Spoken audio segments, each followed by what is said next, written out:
Muitos anos nos separam da utopia inicial que nos trouxe aos domínios da produção artística. No entanto, coisa estranha, essa mesma utopia ainda persiste. Persiste no modo como vemos a arte, com todo o seu esplendor, em paralelo com a própria natureza, dominando as matérias que fazem o mundo e possibilitando que, a partir do homem, se tenha vindo a construir um edifício da humanidade. Sem a arte, esse edifício não teria sido possível. Sem a arte, correríamos o risco de perder esse sentido. O centro do mundo é apenas um projeto, é apenas uma exposição, é apenas uma equação à espera de resoluções. Estas palavras, que aqui se publicam, em dois textos intitulados Ser Pintura e O Centro do Mundo, correspondem ao registro de alguns pensamentos que se encontram subjacentes à totalidade do trabalho exposto no Museu Militar de Lisboa, o qual equivale a cerca de 5 anos de investigação entre 2007 e 2013.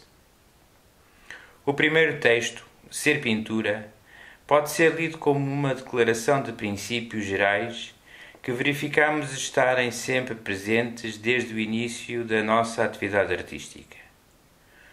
O segundo texto, O Centro do Mundo, acompanhou passo a passo o processo criativo inerente a este projeto. Um e outro resultam da mais-valia retirada da investigação artística em contexto teórico-prático, ligada a uma ação docente que tem no ensino da pintura a sua base de envolvimento. Outra coisa não seria de esperar, atendendo a um percurso onde sempre se aliou a prática da pintura com o ensino da mesma. De facto, a expressividade absoluta dos primeiros tempos não faria sentido perdurar, a não ser que o tempo tivesse parado. Felizmente, não foi o caso.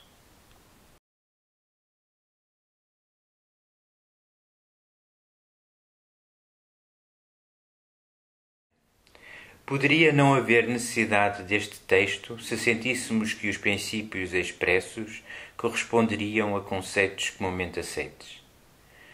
No entanto, tendo a noção de que essa unanimidade não se verifica, entendemos enunciar alguns desses princípios basilares, porque eles constituem-se nos fatores impulsionadores do nosso processo de trabalho. Assim, o que a seguir se apresenta são 13 pontos essenciais daquilo que consideramos ser pintura. Primeiro, a pintura é um ramo da arte. Segundo, a pintura, sendo eminentemente um assunto de visualidades, não significa que sirva para ser vista, porque, mesmo sem ser vista, foi feita, tem existência e tem permanência. Terceiro, a pintura é um campo de investigação contínua onde se formulam perguntas e se sucedem respostas. Um campo que se estrutura num conceito que entende a pintura como a experiência. Um campo onde a estética, não sendo um fim, será apenas um meio, nem sempre relevante. O fundamental será a formulação da pergunta. Assim podemos afirmar que a pintura é um meio de dizer o indizível, formulando perguntas com o objetivo de experimentar respostas. Quarto, o espaço bidimensional que a pintura nos oferece para se formar corresponde ao espaço essencial da criação universal, sempre livre e disponível para todas as utopias. Quinto, a pintura pode ser estruturada e composta com qualquer matéria e sobre qualquer suporte.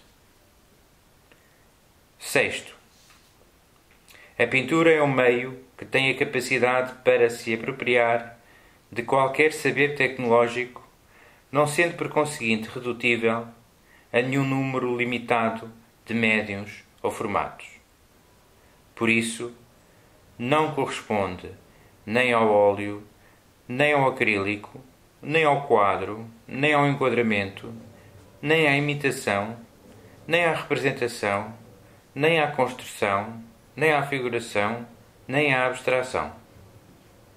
É apenas um domínio ancestral da atividade artística que se constitui como um meio com muitos médiuns, correspondendo uma tecnologia a cada um destes. Sétimo, a pintura é uma ação do pensamento sobre a matéria. É um processo de pensamento fundamentado nos modos de rever e de refazer o mundo, transformando as matérias físicas e conceptuais que o compõem. A pintura refaz, reorganiza, recompõe, reordena e enfatiza as matérias universais, conhecidas ou desconhecidas. Oitavo, a pintura pertence ao domínio das profissões sem dogmas. O dogma é a única diferença entre a arte e a religião. O dogma existe na religião, mas não pode existir nas coisas da arte. Nono, a pintura é uma profissão cujos limites ontológicos cabe a cada um definir. Estes limites, definidos por um pensamento, são a estrutura da profissão.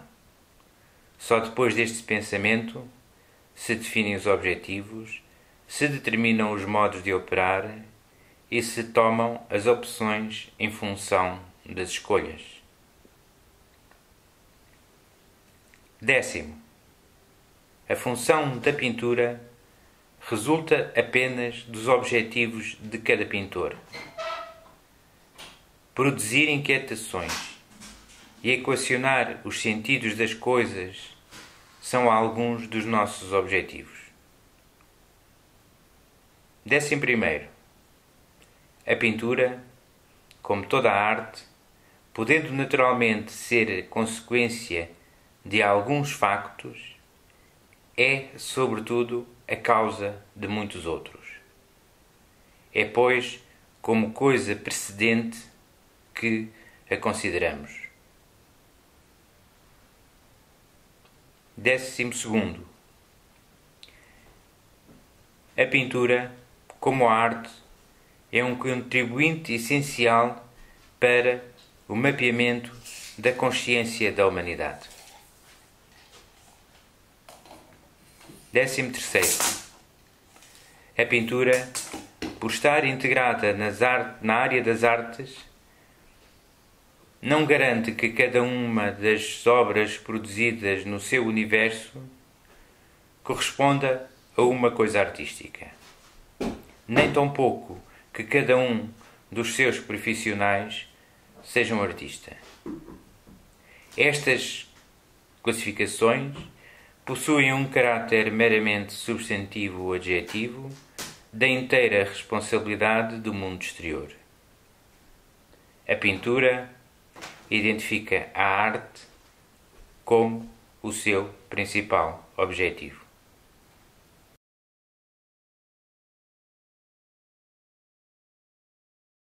O Centro do Mundo é o título que identifica o projeto iniciado em 2007 com base na dimensão extremamente afirmativa e egocêntrica da frase "O centro do mundo é aqui".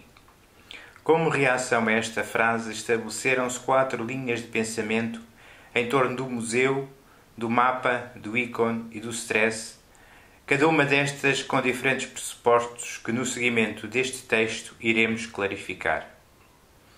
A primeira atitude conducente à realização deste projeto foi a nomeação de um lugar para centro do mundo. No atual contexto, o lugar nomeado é o Museu Militar de Lisboa. Este título é a síntese resultante de uma pergunta e da consequente resposta, uma e outra, simultaneamente, elementares e complexas. Onde é o centro do mundo? O centro do mundo é aqui. Elementares e complexas, porque na formulação da pergunta e na determinação da resposta estão implicados conceitos como globalização, multiculturalismo, hibridismo, geocentrismo, heliocentrismo ou deambulação, que subjacentemente referem assuntos que tratam dos pontos, dos limites, das fronteiras e dos conflitos, do bem-estar e do mal-estar, dos lugares que ocupamos, da relação entre as nossas individualidades, dos poderes e dos seus respectivos ícones. Todos estes universos se constituem na matéria conceptual que desenha a paisagem dos mundos que somos e, por conseguinte, também na matéria conceptual que determina o que produzimos. Ao afirmar-se que o centro do mundo é aqui, apenas se afirma a consciência da emoção da nossa presença em cada lugar, em cada espaço, em cada tempo ou em cada acontecimento.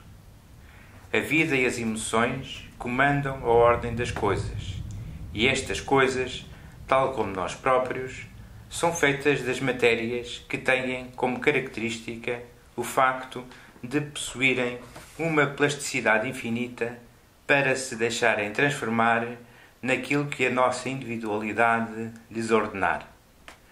Por isso, todas as coisas correspondem à matéria que transporta dentro de si o volume, a massa e a idade do mundo. Consequentemente, a capacidade que temos de transformar a matéria, ou seja, de transformar a matéria em mundos, faz de cada um de nós um fazedor de mundos. O espírito imperial que conduziu à expressão "todos os caminhos vão dar a Roma" continua a motivar que outros lugares, tais como Paris, Londres, Nova Iorque, Berlim, Tóquio ou muitos outros, aspirem a ser a continuação desses poderes imperiais antigos. No entanto, já se provou que o mundo não é geocêntrico, que não é heliocêntrico e que, deambulando pelo tempo e pelo espaço, esse sonho de um centralismo absoluto, comandante do mundo, cada vez se torna mais perigosamente anacrónico, porque os centros dos mundos estão onde cada um de nós estiver ou onde cada um de nós os designar. E apesar desta verdade ser usualmente aceite, o conflito surge quando, frequentemente, se verifica a tentativa de sobrepor centros e, com isso, sobrepor mundos. As obras colocadas em interação temporária no Museu Militar de Lisboa resultam de um trabalho criativo que se apoia nas dinâmicas construtivas da pintura, da arte e na importância que esta tem para continuar a tecer novas malhas de pensamento. Não se resumem a pintura pela pintura. A pintura, como qualquer outra área da produção artística, é percebida como um meio de fazer perguntas e encontrar outras tantas respostas sobre as inúmeras incógnitas que os mundos nos lançam. No final, cada forma por si própria será apenas uma parte dessa pergunta-resposta, cujos sentidos se encontram em permanente redescoberta, porque não existindo mundos homogéneos, também não existem respostas únicas, absolutas e inquestionáveis. A resposta inquestionável não é coisa do domínio da arte. A frase "o centro do mundo é aqui" é uma frase questionável, como todos os slogans o são. No entanto, todos os slogans são, legitimamente, afirmações de centralidade. Este slogan é apenas mais uma dessas afirmações. Através dos slogans, procura-se afirmar com clareza a qualidade de cada uma das nossas verdades, opiniões ou intenções, com o objetivo de uma aceitação pública e de uma integração e reconhecimento universais. A utopia absoluta. Esta frase e o respectivo logotipo posteriormente criado foram o ponto de divergência de 4 pensamentos distintos. O museu, como lugar diferente do espaço comum. O ícone, como modelo de comportamentos. O mapa, como a seleção e a eleição de lugares e percursos. E o stress, como estado de espírito que promove dinâmicas sociais, dispares e ordenadoras do nosso cotidiano. Quando escolhemos o Museu Militar de Lisboa, foi essencialmente por 2 questões. A primeira porque, como em muitos museus, o confronto entre aquilo que está em exposição permanente e o que se expõe temporariamente contribui para salientar as relações dos vários tempos históricos no mesmo espaço. O museu é a representação da massa do universo, porque dentro dele o espaço e o tempo existem como um todo que deambula numa permanente mudança. A segunda questão, tendo tudo a ver com a especificidade deste museu, foi a relação verdadeiramente explícita entre a arte e a arma, a qual permite transparecer a metáfora da arte como arma. Uma metáfora que salienta a energia e a capacidade da arte para transformar matérias e construir mundos. Esta aproximação entre arma e arte pode ser mais evidente do que um primeiro olhar pode julgar. Em relação à arte, frequentemente é referido que não é coisa essencial, no sentido que não cumpre as funções nem de agasalho, nem de alimento. Mas as armas também não fazem. As armas são apenas utilizadas para manter equilíbrios sociais ou para manifestações de poder de uns em relação a outros. E não será verdade que a arte também o é? É por isso necessário saber utilizar a arte. A sinalização exterior do Museu Militar como sendo ali o centro do mundo corresponde à concretização de um pensamento metafórico e constitui-se como um dos trabalhos conclusivos deste projeto. De facto, ao lado das armas que documentam a história de Portugal, podemos ver em exposição permanente as esculturas de Delfim Maia, Machado Castro, Teixeira Lopes, ou as pinturas de Adriano de Sousa Lopes, Battistini, Carlos Reis, Lombano Bordal Pinheiro, José Malhoa ou Veloso Salgado, entre muitos outros, que a representam e a interpretam. Deste modo, o Centro do Mundo é Aqui foi um ponto de partida de um organigrama que estruturou este projeto no sentido de uma produção quadripartida entre museu, mapa, ícone e stress, e onde cada uma destas partes se assume como um espaço instigador de várias experiências e conclusões.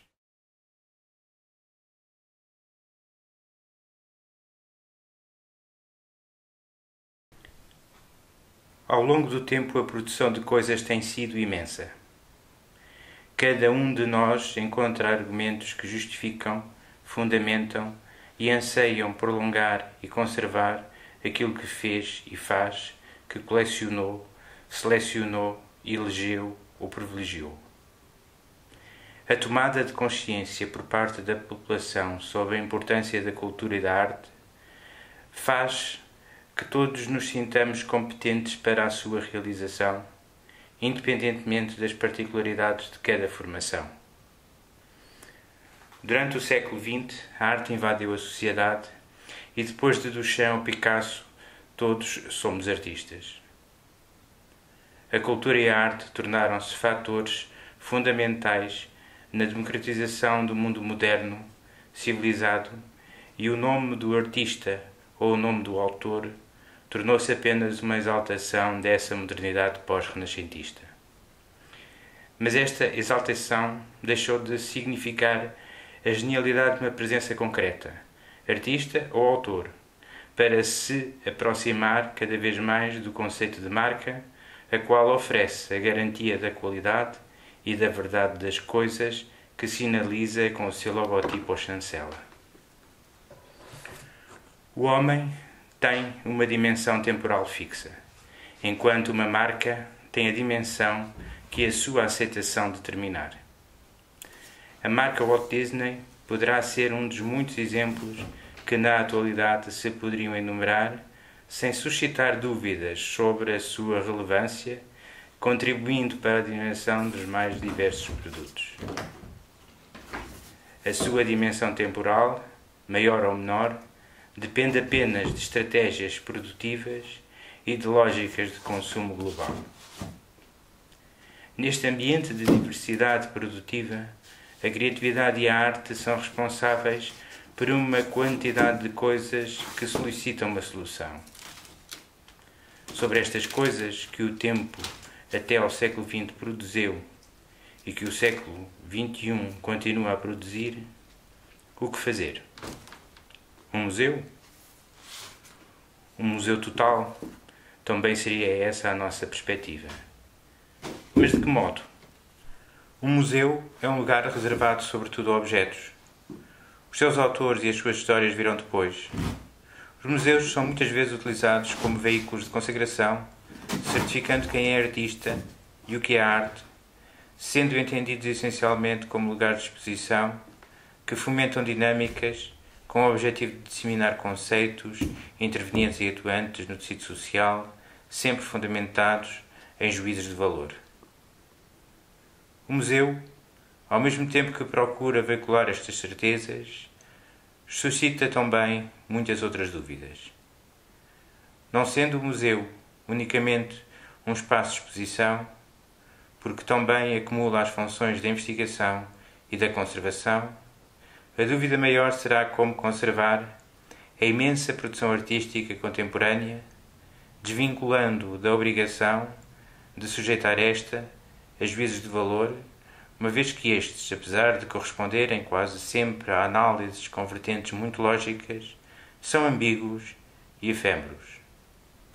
Naturalmente que, para a função de conservação de todos os bens de interesse artístico ou cultural, os museus, como os entendemos atualmente, nunca bastarão, nem poderão ser a solução com capacidade para preservar a imensa produção sobre a qual pairam as nuvens da incerteza. O museu é uma das componentes dos tecidos urbanos que define um centro. Este centro é um lugar sem tempo, um lugar onde todos os tempos se encontram sobrepostos. Ele é o repositório do nosso mundo, das nossas memórias, e corresponde a um reconhecimento universal da dimensão humana. Esta humanidade, por vezes camuflada por uma estranha e aparente despreocupação com as questões da eternidade, e desse modo advogando o efêmero, tem somente duas soluções.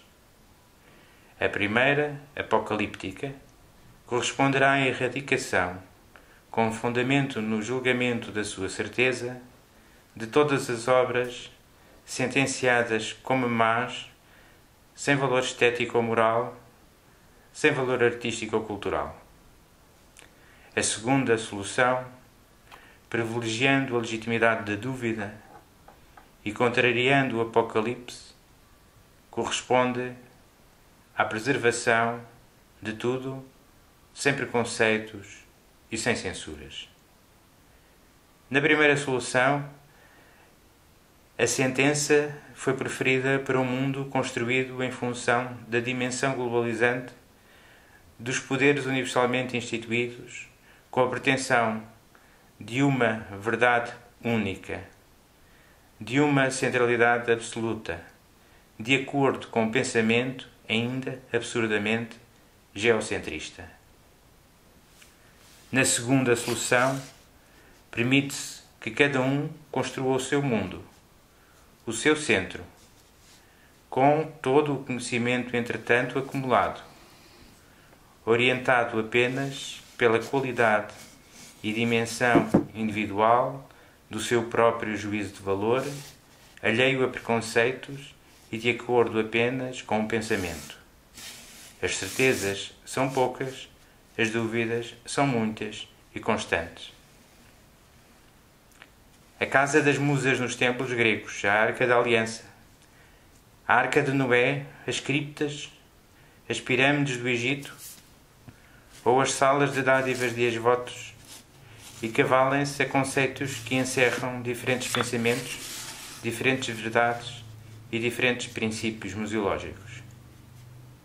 Estes casos são somente alguns onde a visualidade e a exposição nem sempre são o essencial. Para além da visualidade, existe uma estranha necessidade de fazer permanecer no tempo as coisas que nos formam. A dimensão apocalíptica da nossa existência física necessita de que esta mesma existência seja perpetuada através da conservação das nossas construções, porque só assim o sentido da humanidade se cumpre. E para isso o essencial é o tesouro encerrado dentro daqueles arquétipos de cofre. Não importa a quem o tesouro nele contido é dirigido, nem o seu valor, porque as dúvidas e incertezas são muitas. Perante estas duas soluções, resta-nos a opção pela conservação, ou seja, pela preservação de memórias. Esta é a única atitude contrária à dimensão apocalíptica do efêmero. Por conseguinte, quando não houver a possibilidade real de se reunirem meios capazes de fazerem cumprir na totalidade os três desígnios de um museu, a conservação, a investigação e a exposição, que pelo menos se cumpra o desígnio da conservação. E para que a conservação física da obra se verifique, basta apenas que criemos um museu quando e onde cada um de nós considerar que o seu tesouro pode ser um tesouro. Um museu como uma metáfora de cofre e de arca. Um espaço que não considera nem multidões de visitantes, nem preconceitos estéticos ou temporais. Um museu que apenas conta com o que está dentro de si, imbuído da confiança de ultrapassar a dimensão apocalíptica que parece estar predestinada. A partilha deste pensamento com um grupo de arquitetos levou-nos a um projeto de construção de um museu unicamente destinado à conservação de objetos colecionados, reunidos de acordo com os critérios de individualidade de cada mundo, como memória representante daquilo que alguém considerar ser essencial. Um museu módulo que possuísse uma área de implantação ilimitada e formatos diversificados.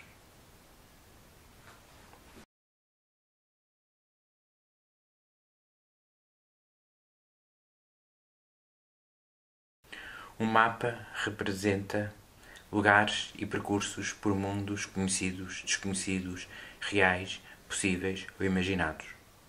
Os mapas são sempre desenhos de mundos, quer sejam representações do nosso mundo ou do mundo dos outros, quer sejam representações do mundo que desejamos ser nosso ou do mundo que criamos, inventamos, descobrimos ou projetamos. Todos correspondem a uma síntese visual que se constitui como a consciência do mundo total que somos, habitamos e percepcionamos. Um mapa, do mesmo modo que uma pintura ou qualquer outro tipo de obra, é organizado por matérias, espaços e tempos, sendo, por conseguinte, em si mesmo, um mundo.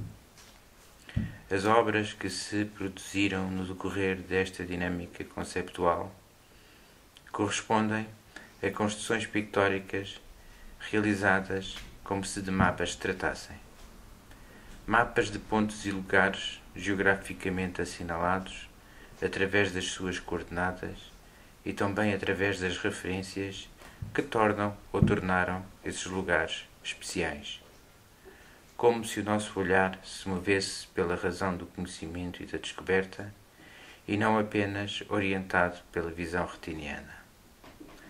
Cada uma destas obras encontra-se imbuída da dualidade entre mapa e pintura e nomeia somente um dos pontos que constituem os indetermináveis centros dos mundos. A sala escolhida para temporariamente se mostrarem estas obras é quase um mausoléu da Primeira Grande Guerra.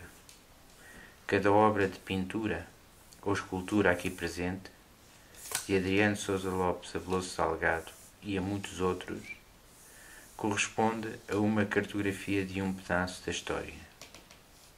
Em si mesma, esta sala já é uma sala de mapas, aos quais agora se adicionam outros mapas que cartografaram outros acontecimentos, colocando ao dispor da nossa sensibilidade outros centros de mundos.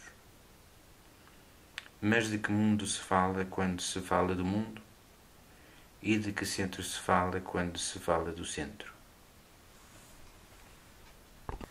Roma, Lisboa, Paris, Londres, Nova Iorque, Berlim ou Tóquio foram centros do mundo, e é verdade que, se considerarmos esse facto do ponto de vista do tempo histórico, essas cidades foram. E possivelmente ainda continuam a ser pontos de muitas convergências e divergências, como resultado de um ponto de vista que, teimosamente, continua a ver o mundo como coisa geocêntrica.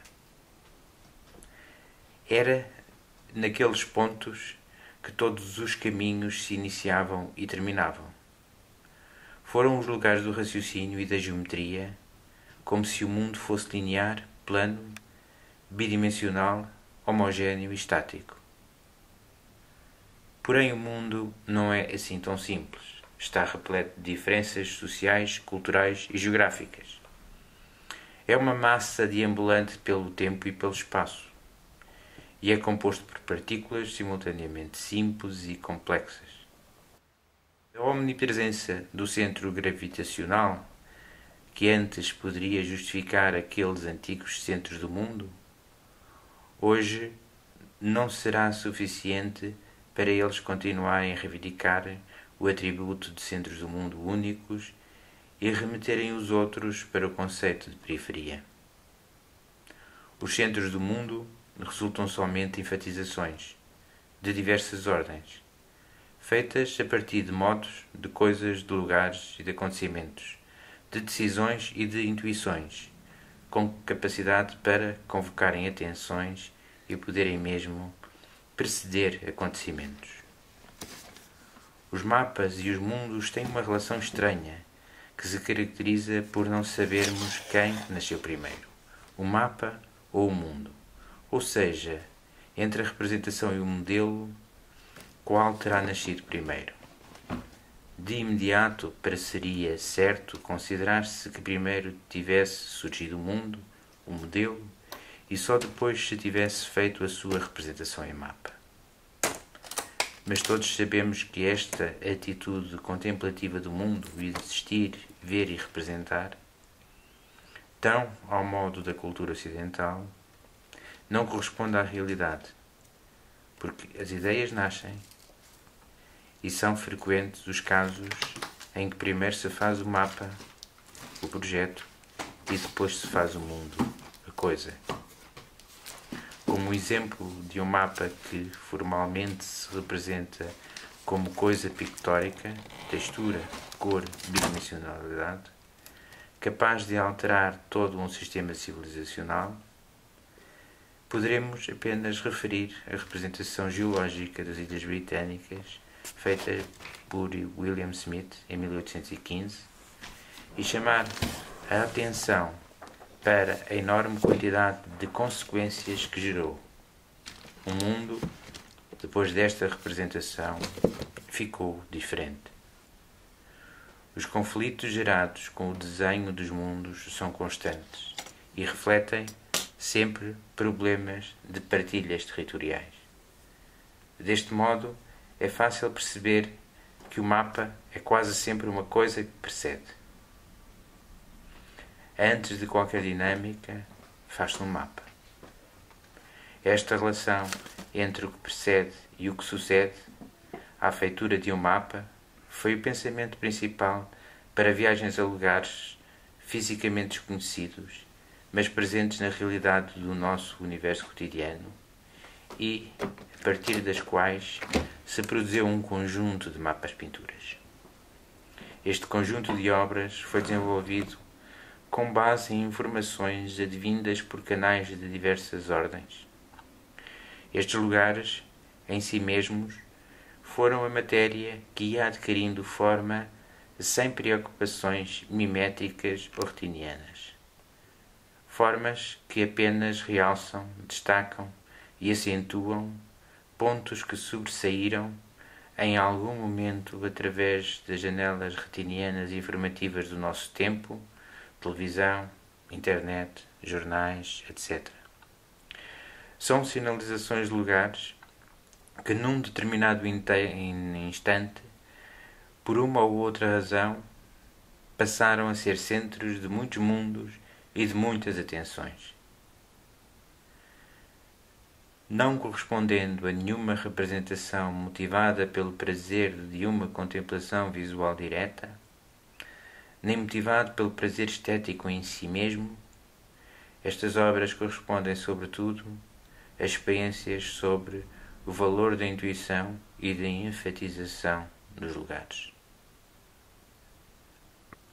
Alguns destes mapas-pinturas referem-se ao Golfo de Aden, à Baía de Guantánamo, ao Canal do Panamá, ao deserto do Atacama, no qual se está a construir o Large Milimétrico Array, um radiotelescópio gigante cuja função é mapear o universo, ao Mar Aral, ao Extremo Oriente, à cidade de Sarajevo, à fronteira entre o México e os Estados Unidos, Tijuana e São Diego. Todos eles salientam coisas e factos, e como qualquer outro mapa ou qualquer outra pintura, para além da sua visualidade própria, servem sobretudo para serem consultados e perguntados quando qualquer indecisão de percurso individual ou definição de estratégia o determinar, ou quando for necessário e urgente obter uma resposta.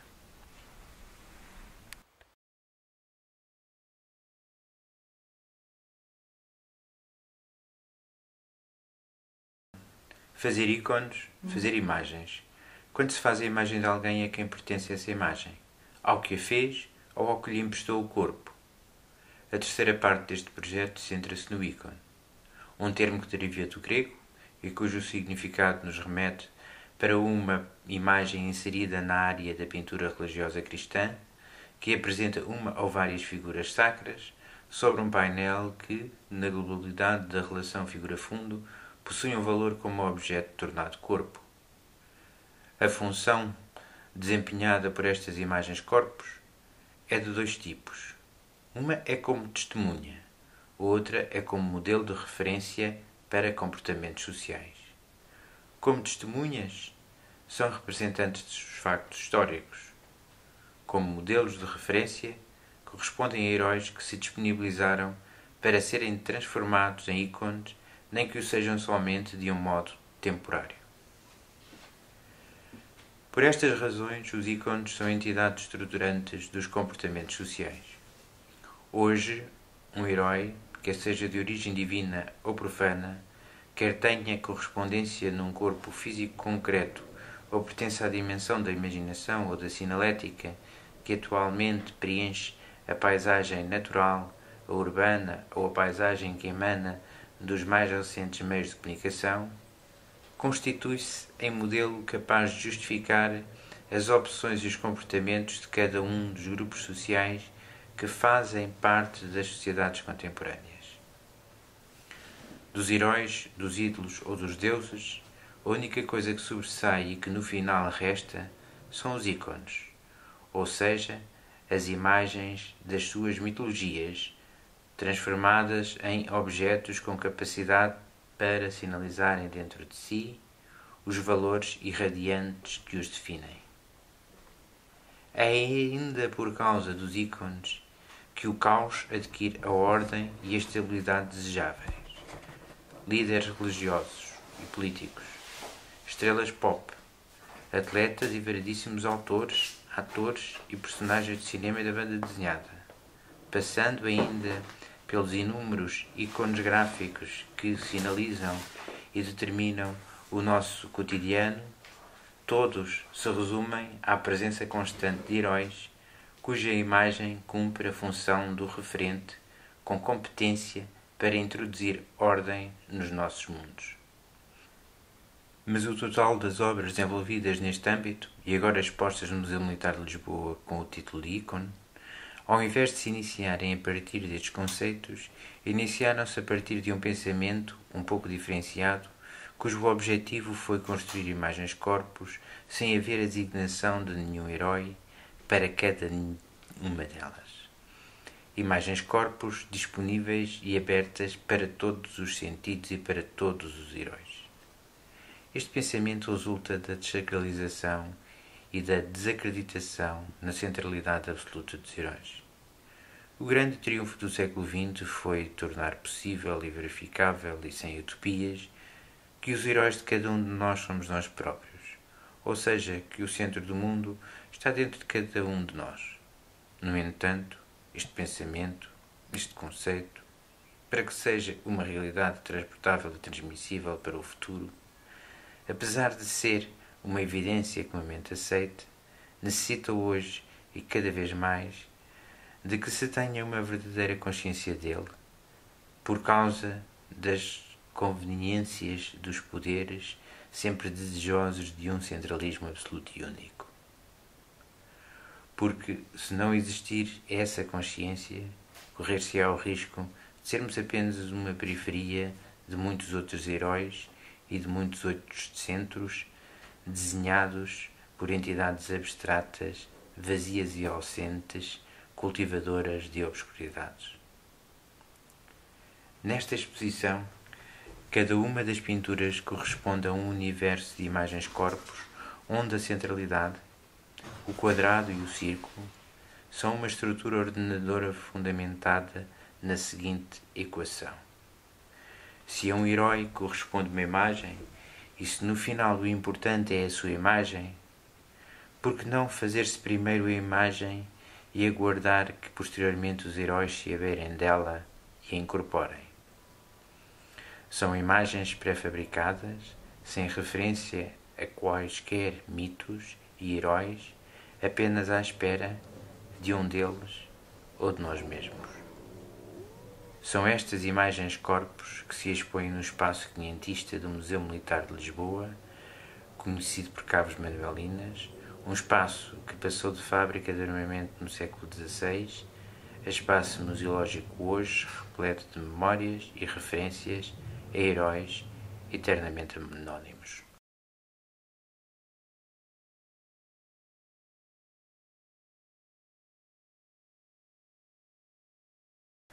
A janela agostiniana estruturou toda a pintura europeia, desde o século XV até ao século XXI, através do recorte de um campo visual preciso. Mas ao mesmo tempo que se foi abandonando a obrigatoriedade de uma construção pictórica estruturada nesse conceito de visão monocular, próprio da cultura renascentista, aquela janela, em vez de ser erradicada, tem vindo a ser progressivamente desconstruída e renovada devido à existência, cada vez em maior número, de outros canais informativos, imbuídos de outros processos de percepção, baseados sobretudo numa informação polifacetada, com capacidade de abarcar tanto a antiga paisagem delimitada por campos visuais, como a nova paisagem globalizante, multicultural e estressante, que exige uma rigorosa seleção daquilo que se percepciona, construindo e fazendo sobressair cada uma das nossas paisagens individuais. Aquela antiga janela encontrou no ecrã um parceiro para todas as visões e para todas as análises. Na realidade, a paisagem contemporânea vista através desses inúmeros canais de informação, com os seus mais diversos formatos, tem uma articulação muito mais complexa do que tinha quando se desenhava a partir de uma visão circunscrita por uma linha do horizonte. Agora, esta linha é apenas uma metáfora de estabilidade e de suporte. É suposto todos vermos e sabermos as mesmas coisas. Porém, a visão do mundo que nos envolve resulta apenas de uma focagem preferencial sobre os muitos acontecimentos que se sucedem uns após os outros. Todavia, verificamos que, apesar das diferenças, continuamos a viver com mundos estruturados em função de janelas ou de enquadramentos. Ao visor somou-se o ecrã. Um ecrã que, através do que nele se expõe, consegue fazer-nos confundir a realidade com a virtualidade e com o efeito, como se continuassem a persistir os objetivos das janelas antigas, mas agora acrescentadas com informação vinda através de muitos outros formatos e seleções. Mas no final, tal como se passa na pintura realizada dentro do retângulo, segundo o conceito de quadro, cada uma dessas visões continua a ser um enquadramento que, por sua vez, apenas continua a corresponder a múltiplas versões de mundos. Esta multiplicidade de mundos é a confirmação de que não existe nem um mundo homogéneo, nem muito menos um mundo planimétrico. O mundo subdivide-se em muitos tempos, em muitos espaços, em muitas dinâmicas. A existência de um mundo único e verdadeiro, geocêntrico e heliocêntrico, entrega uma entidade suprema e centralizadora que tudo decide e gere, seria uma situação cómoda e estável para a humanidade. Dar-nos-ia segurança e equilíbrio. Mas é falsa. Os mundos são movimentos constantes. E pensar noutros que não sejam organizados apenas pela lei da gravidade, sendo estressante, causa um modo de estar em permanente demanda das respostas essenciais, ou seja, em demanda da coisa artística. As representações de situações de stress e tensão, sejam comuns, íntimas, imaginadas, vividas ou simplesmente constatadas através do computador e da internet, constituem a abrangência do universo das obras que se expõem na ala sul do Museu Militar. Correspondem a uma diversidade temática e formal condizente com um mundo deambulante, onde a história e as histórias, os tempos e os espaços, as matérias e a diversidade formal estão presentes.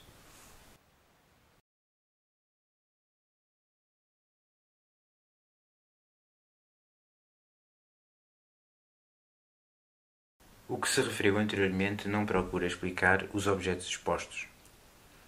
Procura simplesmente dar a conhecer os pressupostos e os processos que nos conduziram ao longo deste tempo, entre 2007 e 2013, na concretização deste projeto, onde cada obra exposta não será senão uma experiência resultante de uma tentativa de experienciar versões de mundos. Utilizou-se como processo de investigação a produção artística no âmbito da pintura, e a sua origem resultou da interrogação sobre o mundo, o seu centro e a legitimidade de se continuar a falar de periferias por quem ainda está habituado a qualificar as diversas partes do mundo em função de um pensamento anacronicamente geocêntrico e plano. Foram equacionados os problemas e progressivamente foram ensaiadas as respostas. Os problemas equacionados foram o poder de uma centralidade gravitacional, a finitude das coisas e a infinitude da arte. A primeira resposta foi: o centro do mundo é aqui. As outras respostas desenrolaram-se progressivamente. Este diálogo entre um eu que formula uma pergunta e um outro que lhe responde sendo uma metodologia muito comum no processo artístico, foi sendo desenvolvido ao longo do tempo, tendo-se desse modo obtido outras respostas.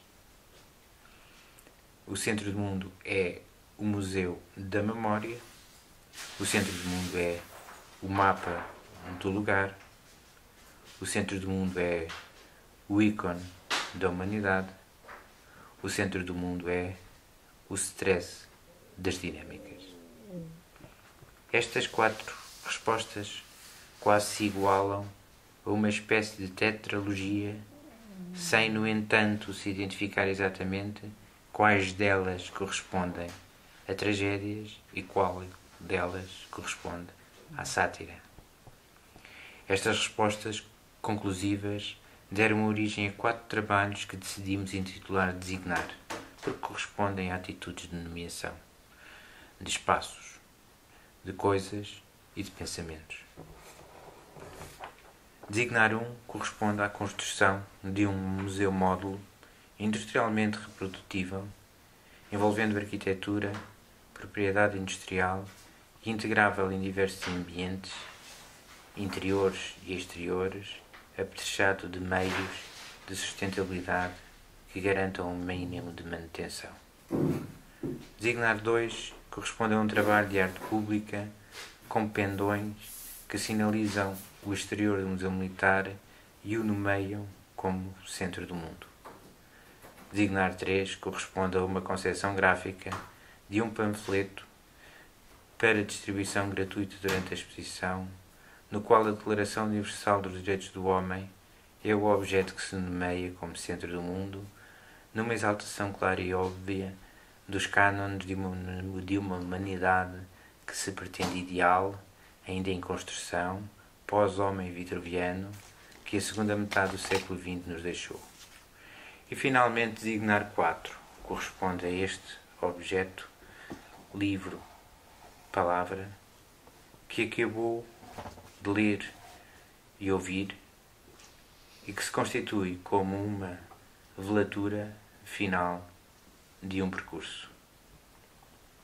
Poderemos perguntar: este encargo compete às coisas que a arte faz? Às coisas que a pintura faz? Quando as coisas não forem apenas estéticas, competirá.